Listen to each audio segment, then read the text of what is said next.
All right, let's move on to step E, which involves adding equipment and manufacturing setups.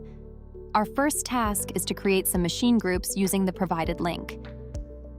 Next up, let's create a new work center or machine group. We'll name this one CNC LATH, specifically for our CNC lathe. This CNC lathe will be our focus. The machinists are the group responsible for operating these CNCs. Let's go ahead and save that setup. Similarly, we can add other work centers.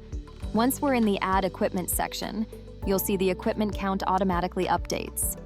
Let's navigate back now. So far, we've added the machine group and linked it to the machinist resource group. We can follow this process for additional groups. Consider this machine group complete. Let's proceed to add equipment to it.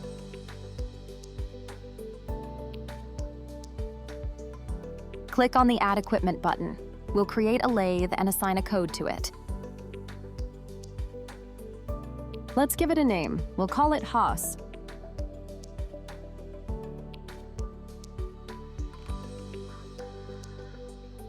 Specifically, it's the Haas ST30. It belongs to the work center we named CNC Lathe.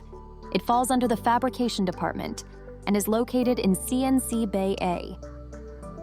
Let's save that information. After saving, we can set up the capacity for this equipment. We'll set it to operate 8 hours a day from now on. By not specifying an end date, we're setting this as an ongoing schedule for the equipment. So it's available for 8 hours daily starting January 2nd, indefinitely. With the capacity set, if we look at the work center, we'll see that one piece of equipment is now part of it. Similarly, we can add other work centers for milling, welding, and the like. Let's head back. We've added the machine code, assigned the department, and set the capacity.